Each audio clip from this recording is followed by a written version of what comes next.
Hello everyone, আরও একবার welcome to my YouTube channel travel আড্ডা উইথ শ্রী। আমি তোমাদের সঙ্গে এখন শেয়ার করছি আমার পুরী ট্রিপের ব্লগস। আমরা বাই রোড কলকাতা থেকে পুরী গিয়েছিলাম মে মাসের এন্ডের দিকে। সেই এক্সপিরিয়েন্সগুলো তোমাদের সাথে শেয়ার করছি। আজকে শেয়ার করব আমরা পান্থনিবাসের ডিটেলস, মানে ওটিডিসি পান্থনিবাসের ডিটেলস, আর তোমাদেরকে ঘুরে দেখাবো কোনারক সান টেম্পল। তো এখন আমরা যাচ্ছি কোনারক সান টেম্পল, আর এখান থেকে আমি ব্লগটা স্টার্ট করব। এর আগের ব্লগসগুলো দেখতে হলে তোমরা আমার চ্যানেলে দেখে নিতে পারো, আর এই ব্লগের ডেসক্রিপশন বক্সেও আমি লিংক দিয়ে দেবো। ব্লগটা ভালো লাগলে অবশ্যই একটা লাইক করে দিও। প্রচুর গাড়ি যায় এদিকে কোনারক। আমরা চন্দ্রভাগা বিচেও পারলে একটু দাঁড়াবো, তোমাদেরকে দেখাবো। আর একটু রোদে কষ্ট হচ্ছে, এখানে না, এখানে তো তোমার ইয়ে আছে, ছাওয়া রয়েছে। এখানে একটা দেখো এরকম মাইলস্টোন, সুন্দর দেখো এই জায়গাটা। পুরো আমরা আগেও এসেছি, তখনও ফটো তুলেছিলাম এখানে দাঁড়িয়ে। আমার মনে পড়ে যাচ্ছে জয়পুর ফরেস্ট, লাস্ট ইয়ার এই টাইমেই গিয়েছিলাম। এক্স্যাক্টলি সে এরকমই রাস্তা ছিল, আর আমি সানরুফ খুলে গাড়ির পুরো লাফাতে লাফাতে গেছিলাম। এক্সাইটেড, প্রচণ্ড ভাল লাগছে রাস্তাটা। ড্রাইভটার জন্যই এলাম আরও, কারণ রোদে গরমে বেশি আমরাও ঘুরি না, তো ড্রাইভটার জন্য এলাম। দারুণ, এখানে একটা মাচা করা আছে। সোমো প্ল্যান করছে এই মাচাটাই বসবে, বসে সিগারেট খাবে। আজকে ব্রেকফাস্টে কেমন ছিল? অসাধারণ একটা ডাল ছিল, শেফকে বলে এসেছি। প্রপার মিক্স অফ অদরক, লসুন, রসুন ছিল কি? রসুন হয়তো অল্প ছিল, না রসুন থাকে না ছোলার ডাল, লঙ্কা দিয়ে ছোলার ডাল, আর হিং দেওয়া ছিল। ডালটাই মাস্ট ছিল ইয়ার। অনেকদিন বাদে আমি দিদার হাতে, মায়ের হাতে ওরকম খেয়েছি। গরুটা অবাক চোখে আমাকে দেখছে, এই দেখো নাক গুটিয়ে দেয়, লম্বা লম্বা শিং আছে ওর। দেখো সবাই রাস্তাটা কত সুন্দর। এই ড্রাইভটার জন্যই আরও এলাম, যদিও আজকে রোদটা একটু কম, আজকে ঝিরঝিরে মাঝে মাঝে বৃষ্টিও হচ্ছে, বাট এই রাস্তাটা ভীষণ ভালো লাগে আসতে। আগেও যখন এসেছি তখনও খুব ভালো লেগেছিল। আর সৌম্য যে ছোলার ডালের কথা বলছিল, যারা আমার আগের ব্লগটা দেখোনি, সেটা বলছিল আমরা কালকে ছিলাম এনআরএস রয়্যাল প্যালেস হোটেল পুরীতে, তো সেইখানে ও ব্রেকফাস্টের কথাটা বলছিল। তো তোমরা যারা যদি কেউ দেখতে ইন্টারেস্টেড হও, লাস্ট ব্লগটা আমার দেখে নিতে পারো। সেখানে এনআরএস রয়্যাল প্যালেস হোটেলের সমস্ত ডিটেলস দেওয়া আছে, খাওয়া দাওয়ার ব্যাপারে, ব্রেকফাস্ট, বুফে ব্রেকফাস্টের ব্যাপারে। রুম ট্যুরও আমি করিয়েছিলাম, তো ডেসক্রিপশন বক্সে গিয়ে লিঙ্ক থেকে দেখে নিতে পারো, বা আমার চ্যানেলে গিয়েও দেখে নিতে পারো। এসেছি চন্দ্রভাগা বিচে, এখন একটু নামবো। আমি তো লাফাচ্ছি সমুদ্র দেখে, আমার অনেকদিন বাদে এলাম এদিকে।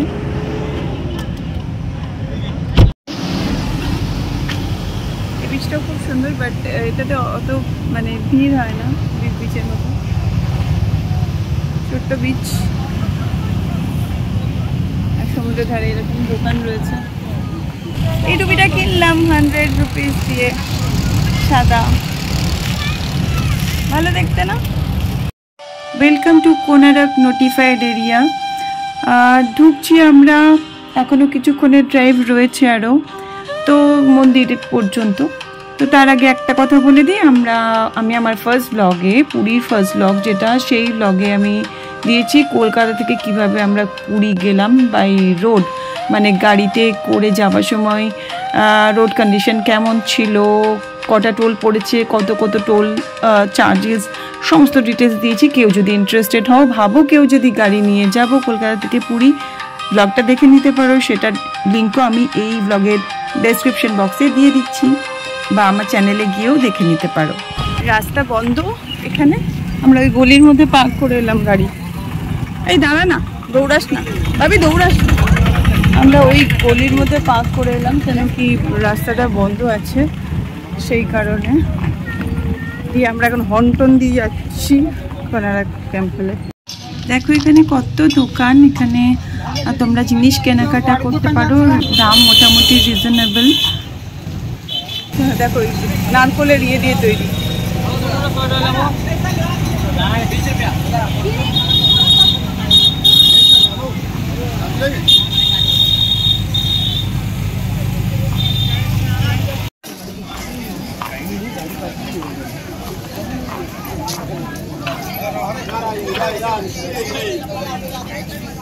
কোনারক সান টেম্পলের এন্ট্রি টিকিটের প্রাইস হচ্ছে 40 টাকা, 40 রুপিস ফর ইন্ডিয়ানস অ্যান্ড 600 টাকা, 600 রুপিস ফর ফরেনার্স। আর 15 বছরের নিচের বাচ্চাদের কোনো টিকিট লাগে না এখানে ঢুকতে। ইভিনিংয়ে একটা লাইট অ্যান্ড সাউন্ড শো হয় 7:30 থেকে 8:10 পর্যন্ত, যেটার টিকিট প্রাইস হচ্ছে 50 রুপিস পার পারসন, 50 টাকা এক একজনের। কোনার্ক সান টেম্পলের টাইমিং হচ্ছে 6 AM to 8 PM ডেলি, মানে সকাল 6টার থেকে রাত 8টা অবধি প্রত্যেক দিনই মন্দির খোলা থাকে। কোনার্ক সূর্য মন্দিরটি 13 শতাব্দীর একটি বিখ্যাত মন্দির, যা ভারতের ওড়িশা রাজ্যের পুরী জেলার কোনার্ক শহরে অবস্থিত। এটি সূর্য দেবতাকে উৎসর্গীকৃত এবং এর স্থাপত্য ও ভাস্কর্যের জন্য বিখ্যাত। মন্দিরটি ব্ল্যাক প্যাগোডা নামেও পরিচিত। মন্দিরটি আনুমানিক 1250 খ্রিস্টাব্দ দিকে তৈরি হয়েছিল এবং এটি পূর্ববঙ্গ রাজবংশের রাজা প্রথম নরসিংহ দেবের রাজত্বকালে নির্মিত হয়েছিল। ভালো লাগছে বলে সব, আজকে ওয়েদারটা অতটা রোদ নেই বলে, হ্যাঁ রোদ নেই বলে ভালো লাগছে, না হলে ভালো লাগতো না। খুব সুন্দর লাগছে আর মন্দিরটা তো অসাধারণ সুন্দর। আগেও এসেছি আমি, কলেজ থেকে পড়তেও এসেছি, এখানে সৌম্যর সাথেও এসেছি, আর সৌম্যর সাথে কলেজ থেকেও সৌম্যর সাথেই এসেছিলাম, তাই তো সৌম্য মনে আছে? Can you remember? আমরা একসাথে পড়তাম কলেজে, একসাথে এসেছিলাম। তো যাই হোক, ভালো লাগছে এই যে মন্দিরটা দেখো। এই হলো সেই চাকা যেখানে ফটো তোলার জন্য লোকে ব্যস্ত হয়ে যায়। মন্দিরটি সূর্য দেবতার রথের আকারে তৈরি করা হয়েছে, যার 24টি চাকা এবং 6টি ঘোড়া রয়েছে। এই মন্দিরটি হিন্দু স্থাপত্যের একটি উজ্জ্বল উদাহরণ। ইতিহাস অনুসারে মন্দিরটি বিভিন্ন কারণে ক্ষতিগ্রস্ত হয়েছে, যার মধ্যে রয়েছে প্রাকৃতিক দুর্যোগ এবং বহিরাগত আক্রমণ। তবে এর কিছু অংশ আজও পর্যটকদের জন্য উন্মুক্ত রয়েছে। কোনার্ক সূর্য মন্দিরটি শুধু একটি ধর্মীয় স্থান নয়, এটি ওড়িশার সংস্কৃতির একটি গুরুত্বপূর্ণ অংশ এবং পর্যটকদের জন্য একটি আকর্ষণীয় গন্তব্য।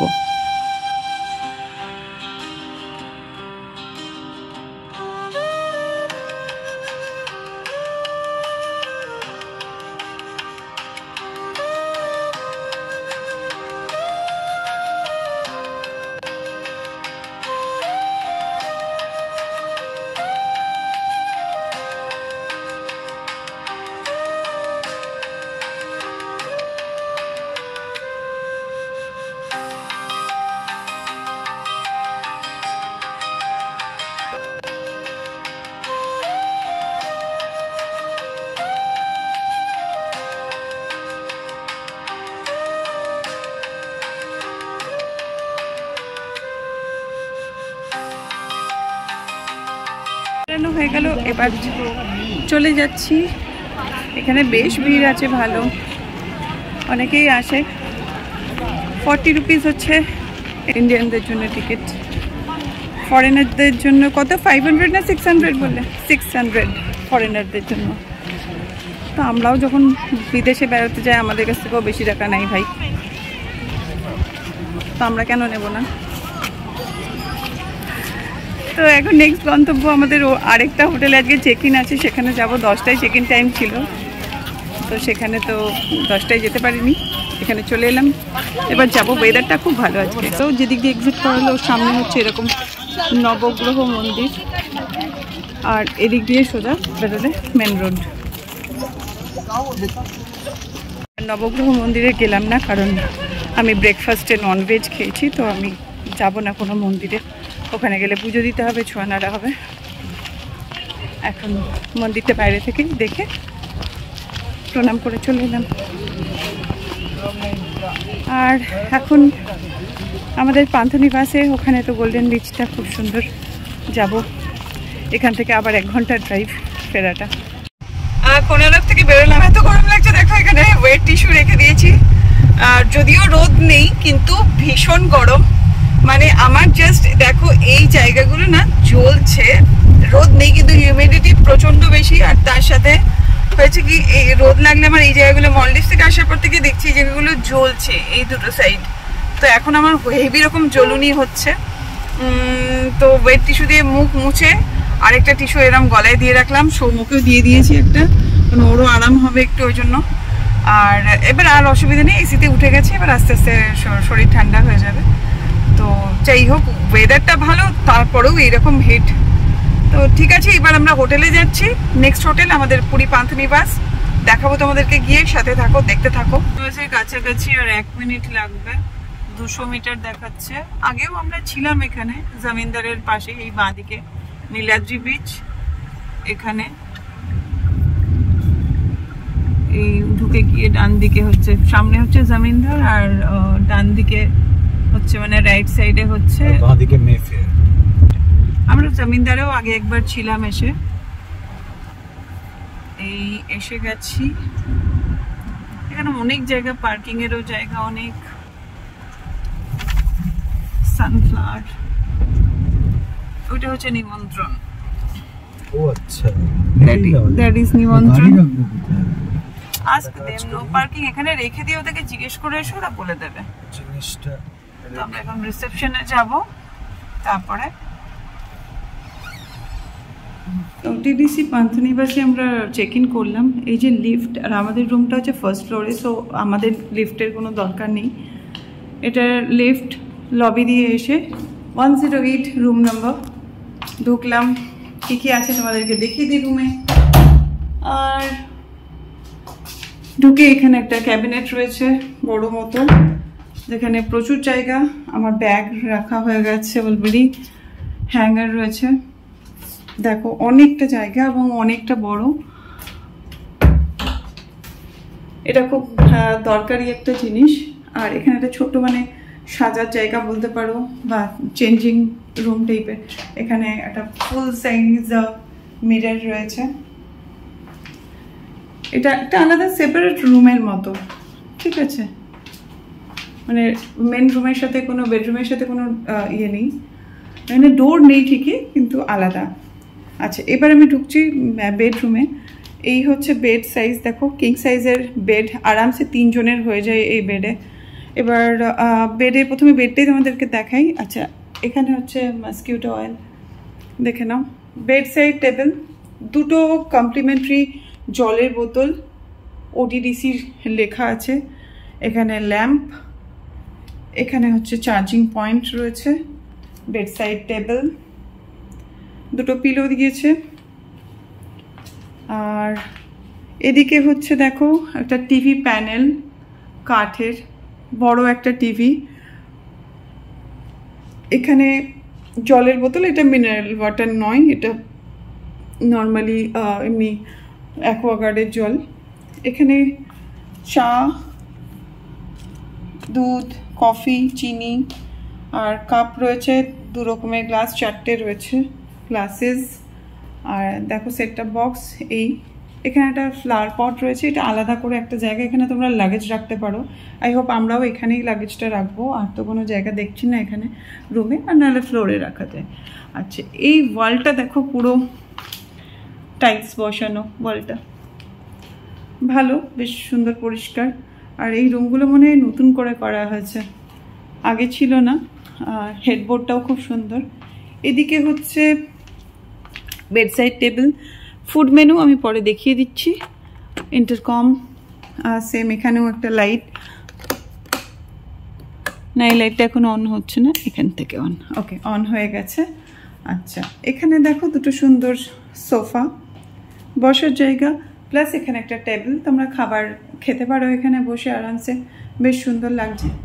তারপরে হচ্ছে দেখিয়ে দিই, এখানে দেখো উইন্ডো রয়েছে, এটা পর্দাটা সরিয়ে দিলে প্রচুর ঘরের লাইট, ফার্স্ট ফ্লোর তো প্রচুর লাইট এখানে। দেখো বাইরেটা দেখাও যাবে, আরামসে বসতে পারো এখানে, টাইম পাস করতে পারো বসে রুমেও। রুমটাও অনেক বড়, আর উইটা তো একদম পুরো সেপারেট। সেন্ট্রালাইজড এসি, তবে কন্ট্রোল করার জন্য রিমোট দিয়েছে। আর এই দেখো ব্যালকনি আছে, ব্যালকনিটাও বেশ বড়, ব্যালকনিটা বড়, হাফ গ্রিল দেওয়া রয়েছে ব্যালকনিতে ফার্স্ট ফ্লোরে। আর এখানেও দুটো চেয়ার, একটা এরকম টেবিল রয়েছে, মানে টেবিল ঠিক না ওই আর কি টেবিল, হ্যাঁ টেবিলই বলা চলে। আর এখানে হচ্ছে দেখো রিসেপশনের একদম কাছে এটা, এই হলো ভিউ এখান থেকে। আর পার্শিয়ালি সমুদ্রটাও দেখা যাচ্ছে, পার্শিয়ালি সমুদ্র দেখা যাচ্ছে। আর ওই দূরে দেখা যাচ্ছে নিমন্ত্রণ আর রেস্টুরেন্ট, যেটা তোমরা যদি এইখানে নাও থাকো তোমরা সেটা গোল্ডেন বিচ থেকেও অ্যাক্সেস করতে পারবে। যারা গোল্ডেন বিচে টিকিট কেটে ঢুকবে তারাও অ্যাক্সেস করতে পারবে। আর আমরা তো এখান থেকে আমাদের প্ল্যানিং আজকে নিমন্ত্রণে লাঞ্চ করতে যাওয়ার। তো এই হলো ওভারঅল ব্যাপারটা। আর ওয়াশরুমটা একটু দেখাবো। হ্যাঁ ওখানে আমিও প্ল্যান করছিলাম ওখানেই লাগেজ রাখার। তো যাই হোক এবার যাচ্ছি তোমাদের ওয়াশরুমটা দেখাই। এইখানেই হচ্ছে আলমিরা, তারপরে এই যে জায়গাটা এটা আমার ভালো লেগেছে, এখানে পেন্টিংও লাগানো, একদম সেপারেট তুমি সাজাগোজা করবে মিরর। তার অপোজিটেই হচ্ছে ওয়াশরুম, ওয়াশরুমটাও সুন্দর পরিষ্কার বড়। ঢুকলাম ওয়াশরুমে, এখানে রয়েছে দেখো এখানে আলাদা করা নেই কারণ এখানে কোনো কার্টেন দেওয়া নেই। গিজার রয়েছে, শাওয়ার, টাওয়েল, WC যেরকম সব থাকে, বেসিন, এখানে টয়লেট কিটে সোপ, শ্যাম্পু, কম, আর এই যে এখানে হ্যান্ড ওয়াশ। আর ইন্ডিয়ার মধ্যে তো সব জায়গায় জেট স্প্রে থাকেই, সেটা বলার কিছু নেই। লাইটগুলো একটু অন্যরকম টাইপের, দেখো সরু সরু এরকম লাইট। আর বড়, মোটামুটি বড়, পরিষ্কার, অনেকটাই বড়। আর দেখে নাও এই হলো ওয়াশরুমটা। তো এই হলো ওভারঅল ব্যাপারটা। এখানে একটা বড় ডাস্টবিন দিয়ে দিয়েছে। আর এই হলো টোটাল ব্যাপারটা। পার্কিংটা কোথায় রাখলে গাড়িটা? একদম এই বিল্ডিং এর পেছন দিকেই বড় পার্কিং আছে, ওদের নিজস্ব পার্কিং, সেফ, মানে গেট টেট দেওয়া।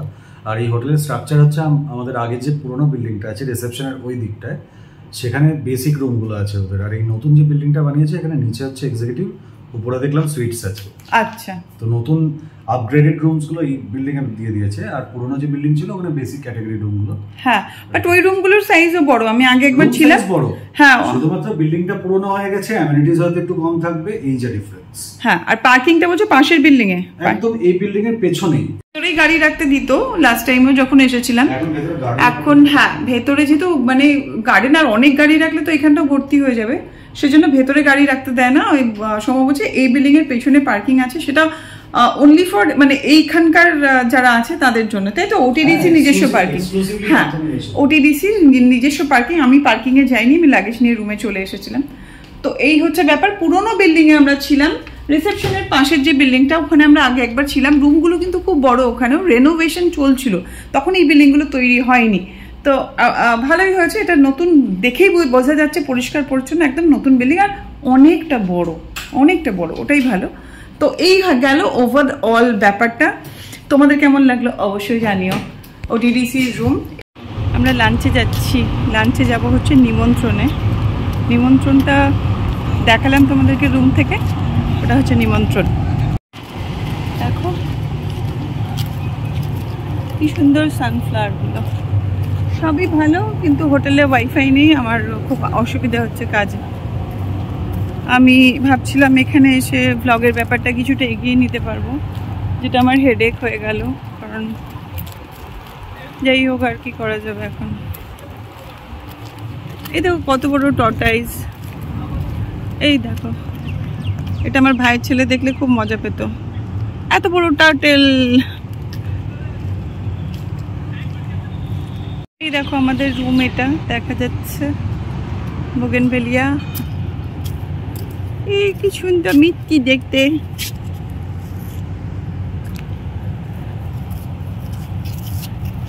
না, মনে হচ্ছে ভেতর দিয়ে রাস্তা আছে। তো নিমন্ত্রণটা আমাদের মনে হয় না টিকিট কাটতে হবে যাওয়ার জন্য, আর এটা ভেতরেই বাউন্ডারির। আর গোল্ডেন বিচ থেকেও এটার অ্যাক্সেস করা যায়। তো আমরা বিকেলেও এখানে বসে ওদের ইয়ে করা যাবে, একটুখানি খাওয়া দাওয়া করা যাবে কিছু, জানি না খোলা আছে তো বললো সৌম্য। ম্যাডাম খোলা আছে? তো খোলা আছে, আমরা যাচ্ছি নিমন্ত্রণ, দেখি কেমন ট্রাই করি।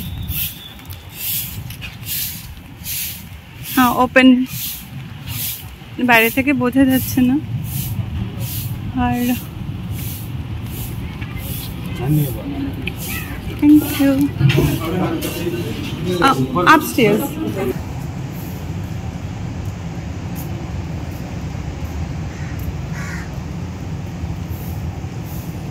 দেখো এখান থেকে ভিউটা কি সুন্দর, এই যে সমুদ্র, আর ওই যে আমাদের রুম পান্থনিবাস, আর এখানে বসার দেখো জায়গা।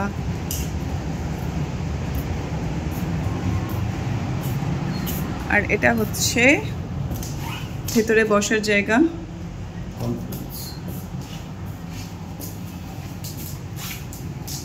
এটা হলো, দেখিয়ে দিলাম তোমাদের।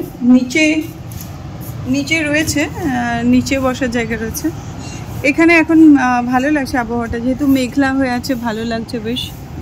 বাট প্রবলেমটা হচ্ছে যে মাটন ওদের শেষ হয়ে গেছে। আমি যেটা খাওয়ার জন্য এসেছিলাম, মাটন ওদের অলরেডি হান্ডি মাটন শেষ হয়ে গেছে। তো কি করা যাবে এখন? চিংড়ি, রুই মাছ, আর কি অর্ডার করলাম? চিংড়ি, রুই মাছ আর ভাত, রুই মাছের ঝোল, চিংড়ি মাছের ফ্রাই আর ভাত অর্ডার করা হলো। মাটন পাইনি, একে দুঃখিত আমি প্রচণ্ড। এই লোকটার জন্য মাটন পাইনি আছে, এই লোকটা শুধু। আচ্ছা, আমরা দিয়েছি প্রনের একটা কি ফ্রাই দিয়েছে সবু, ঝাল ঝাল করে, আর তার সাথে দিয়েছি রুই মাছের একটা ঝোল আর ভাত, আর লিচি ড্রিঙ্ক অলরেডি চলে এসছে। লিচি ড্রিঙ্ক অলরেডি চলে এসছে, আর বাকিগুলো আসছে।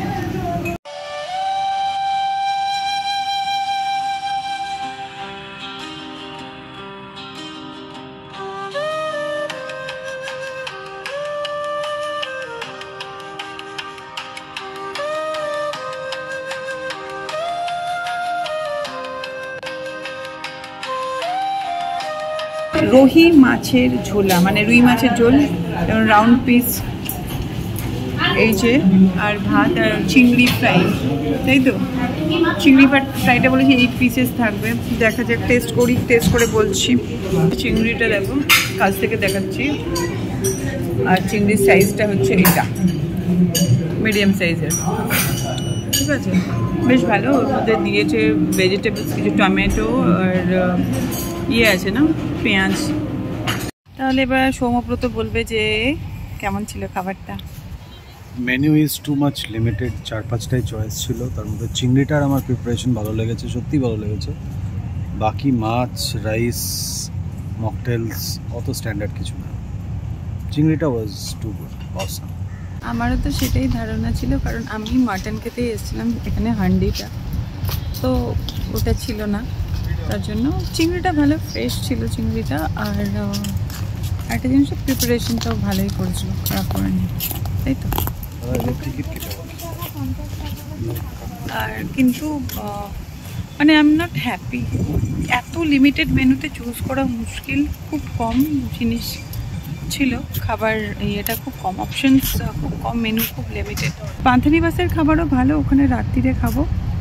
হ্যাঁ, যেটা বলছিলাম যে ওই ইয়েটা, লিচি ফিজটা যেটা, সেটা প্রচণ্ড মিষ্টি, চোখা মিষ্টি লাগলো আমার। অত আপ টু দ্য মার্ক কিছু লাগেনি, অ্যাভারেজ।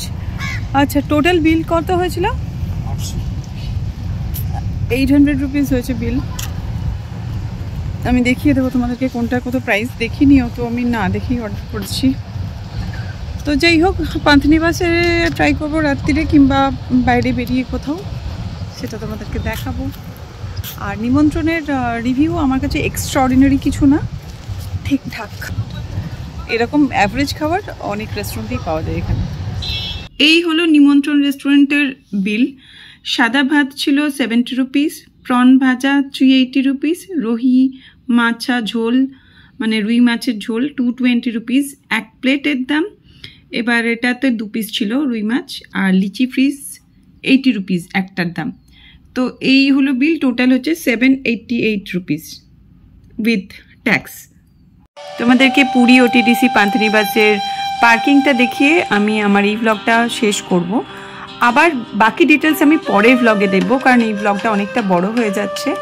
তো পরের যে ডিটেলসটা মানে এই হোটেলে আমরা ডিনারে কি খেলাম আর কলকাতা কিভাবে ফিরলাম, কারণ টুমরো আমরা কলকাতা ফিরবো, সেই সমস্ত ডিটেলস থাকবে পরের ব্লগে। সাথে থেকো, দেখতে থেকো। এই হচ্ছে ওটিডিসি পান্থনিবাসের পার্কিং, দেখে নাও খুব সুন্দর পার্কিং। এখানে আমাদের গাড়িটাও এখানেই পার্ক করা ছিল, আর এখানে ওদেরকে টাকা দিলে ওরা গাড়ি ধুয়েও দেয়, পরিষ্কারও করে দেয়। তাহলে আবার দেখা হবে তোমাদের সাথে পরের ব্লগে। আজকের মতো সবাইকে বাই বাই।